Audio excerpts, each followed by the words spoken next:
실제로 상담에서도 그런 분들을 정말 많이 만나요. 솔직한데 솔직하지 않다? 감정을 느낄 시간이 굉장히 적어집니다.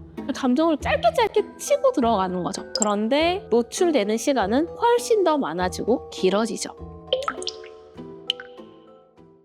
안녕하세요. 자존감 연구소 대표 마인드 성장 메이트 임다정입니다. 가장 많이 털어놓는 걸 두 가지로 좀 압축을 하자면, 첫 번째는 관계에 대한 고민을 가장 많이 이야기를 하시고요. 두 번째로는 나만 좀 뒤처지는 것 같다. 다른 사람들이랑 비교했을 때 다른 사람들 앞서가는데 나는 늘 제자리다. 이런 두 가지 핵심 주제를 많이 가지고 오세요. 사실 감정을 잘 모르시거나 감정을 굉장히 단순하게 표현하시는 MZ세대 분들이 많으세요. 그러니까 뭐 예를 들어서 억울하다, 속상하다, 서운하다 이런 굉장히 풍부한 감정 표현이 있음에도 불구하고 화가 나요. 어떤 것 때문에 좀 화가 나신 것 같아요? 그냥 화가 나요. 이렇게 표현하시는 분들 꽤 계세요. 이게 내가 어떤 감정인지 모르면 사실 조절하는 게 어렵거든요. 내가 어떤 감정인지 알아야 거기에 플러스를 하든 뭐 빼든 할 텐데, 그걸 잘 모르니까 감정 조절이 좀 어렵겠구나라는 걸 좀 많이 느끼고요. 그리고 제가 그게 어디서 비롯됐냐라고 느끼냐면, 요즘 너무나 퍼져 있는 비교 문화라고 생각이 들어요. 너무 쉽게 유튜브, 뭐 인스타, 틱톡이나 그런 데를 보면 나보다 잘난 사람들, 멋진 사람들, 잘 나가는 사람들 보는 게 너무 쉽고요. 거기서 내가 못났다, 나 잘 안 돼, 힘들어 라는 걸 표현하는 게 너무 어려워요. 스스로 인스타를 할 때도 젊은 세대 분들이 인스타에 저 이것 때문에 힘들어요, 지쳐요 이런 건 올리지 않아요. 다들 신나고 행복한 것만 올리죠. 결국에는 계속 학습이 되면서 숨기게 되는 거죠. 감정을 좀 숨기게 되고, 그리고 마치 감정을 표현을 하면 내가 약한 사람이 되는 것처럼 느끼게 만드는 시대적 흐름이 작용한 게 아닐까라고 생각이 들어요. 솔직한데 솔직하지 않다라고 느낄 때 이 세대의 특징이구나라고 느껴요. 이게 무슨 말이냐면, 자신의 감정을 표현을 하는데요. 사실 그게 내가 이것 때문에 불편해요, 이것 때문에 힘들어요 라는 표현은 하지 않아요. 예를 들어서 친구 관계에서 대학생 분들이라고 했을 때 난 이 동기가 좀 불편해요, 얘기하고 싶지 않아. 그러면 그 자리에서 말을 잘 안 하고 가만히 있거나 뭔가 이야기를 해도 이렇게 하고 있습니다. 근데 막상 그 친구한테 표현을 하진 않아요. 뭐 그 친구한테 아니더라도 다른 친구들한테도 나 제가 불편해라고 표현을 잘 하지 않습니다. 티는 내는데. 그러니까 주변 사람은 알죠. 제가 뭐가 불편해라는 건 아는데, 그걸 말로 표현하는 게 일단 어렵기도 하고 안 해봐서 어렵기도 하고요. 그리고 그걸 했을 때 요즘 SNS로 너무나 긴밀하게 연결되어 있기 때문에 내가 A라는 그룹에서 좀 밉보이거나 잘못 보였을 때 파생될 엄청난 연결들이 두려워서 얘기를 안 하는 경우들도 많이 있어요.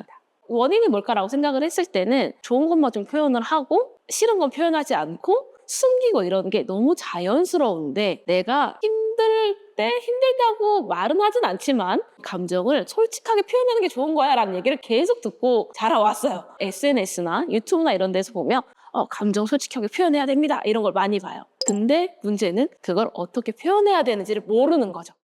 그래서 그런 부분이 MZ세대 분들의 특징이 아닐까라고 생각이 듭니다. 감정 기복 자체가 큰 문제는 아닌데요. 감정 기복이 계속되고 내가 이거 조절이 안 된다라고 하면 그거는 좀 도움을 받아야 하는 문제라고 볼 수 있을 것 같아요. 그런데 SNS는요, 갑자기 기쁜 걸 보다가 슬픈 게 나오면 막 울기도 해요. 쇼츠라는 게 특히 좀 더 많이 보게 되면서 감정이 머물러 있고 감정을 느낄 시간이 굉장히 적어집니다. 감정을 짧게 치고 들어가는 거죠. 그러다 보니까 감정에 머물러 있고 오래 있는 게 좀 어려워지고요. 감정 기복이 심해지는 것에 있어서 이게 좀 문제다, 고쳐야 된다 라는 위기의식을 느끼는 게 어려워하지 않나라고 생각이 듭니다. SNS나 이런 거는 지금보다 더 커지면 커지지 더 작아질 거라 생각은 안 드는데, 문제는 우리가 감정을 어떻게 조절을 해야 한다, 아니면 이럴 땐 이렇게 해야 한다라는 걸 배우고 실천해 볼 일이 거의 없습니다. 학교에서도 배우지 않죠. 물론 인간관계에서 자연스럽게 터득하는 건 있지만 국어나 영어 배우듯이 배울 기회가 없어요. 그런데 노출되는 시간은 훨씬 더 많아지고 길어지죠. 다시 말하면 스스로를 관리하는 방법은 모르는데요. 감정이 계속 들쭉날쭉하는 순간들이 더 많아지는 거예요. 그렇기 때문에 사회적인 구조, SNS가 굉장히 활성화되고 비교가 많아지는 것 플러스 그 누구도 감정 조절하는 방법에 대해서 제대로 알려주거나 더 나아가서 연습해볼 기회를 제공하지 않는 게 좀 문제가 아닐까라고 생각이 듭니다.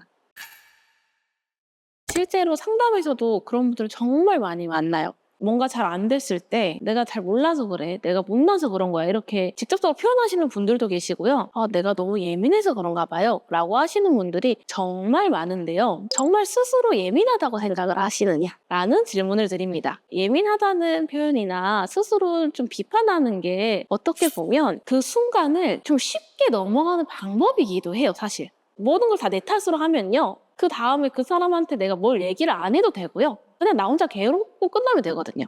다시 말하면 어렵다 보니까 더 좀 자기 비판, 스스로 예민하다 이런 식으로 이야기하는 경우가 많으신 것 같아요. 스스로 예민하다라고 생각이 드신다면 정신적인 심리검사 같은 거 좀 권장드리고 했는데 실제로 내가 진짜 사회적 민감성이라고 해서 다른 사람 이야기에 좀 더 예민하게 반응하는 게 좀 높다라고 했을 때는 그럴 땐 내가 어떻게 좀 반응하면 되는구나 방법을 좀 익히고 생각해 보시는 것도 도움이 많이 되실 거예요.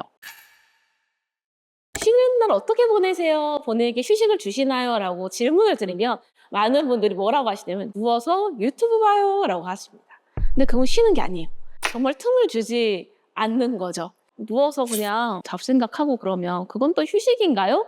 라고 하시는데요. 저는 그것도 휴식이라고 말씀드리진 않아요. 제가 생각하는 휴식은 어떤 거냐면 나를 위한 시간을 좀 보내는 게 휴식이라고 생각을 합니다. 뇌도요, 계속 돌아가면 우리 그 엔진 과부하 오듯이 어느 순간 머리에 생각이 딱 멈춰져요. 터지기 일보 직전인 거거든요. 그래서 생각도 좀 멈춰줘야 돼요. 그러려면 내가 좋아하는 거를 더해주던가 싫어하는 걸 빼줘야 합니다. 쉽게 저는 그냥 그런 거 하라고요. 하늘 보는 거 좋아하시면 하늘 보고 있으라고 하고요. 휴식, 틈, 이건요, 나를 위한 시간. 내가 좋아하는 걸 해주고 내가 정말 편안하게 있을 수 있는 시간을 갖는 게 진짜 휴식이라고 할 수 있습니다.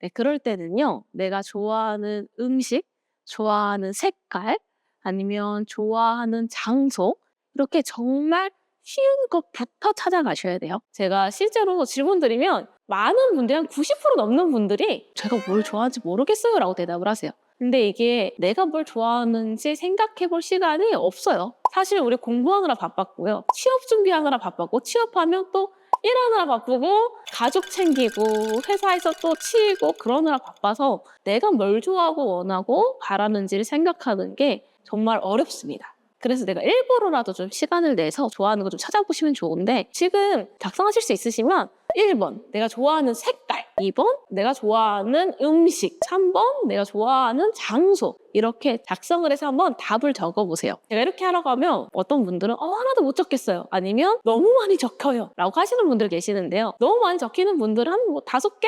최대 10개까지 적어보시면 좋고, 너무 생각이 안 나요 라고 하면 내가 안 좋아하는 것부터 적어보셔도 좋아요. 내가 너무 스트레스를 받아요. 근데 내가 뭘 좋아하는지 모르겠어서 어떤 음식을 먹어야 될지 모르겠다라고 했을 때는 내가 안 좋아하는 음식만 피해도 그것만으로도 플러스예요. 그래서 내가 안 좋아하는 것부터 적어보시는 것도 어느 정도 도움이 되실 수 있어요. SNS 홍수 속에서 살고 있는 우리가 지금 정말 필요한 건요, 다른 사람이랑 비교해서 스스로 채찍질하는 거 말고요, 잠깐 멈추고 내가 어떤 사람이고 내 삶의 기준점이 뭔지를 찾아가는 게 더 중요한 시점이지 않을까라고 생각이 듭니다.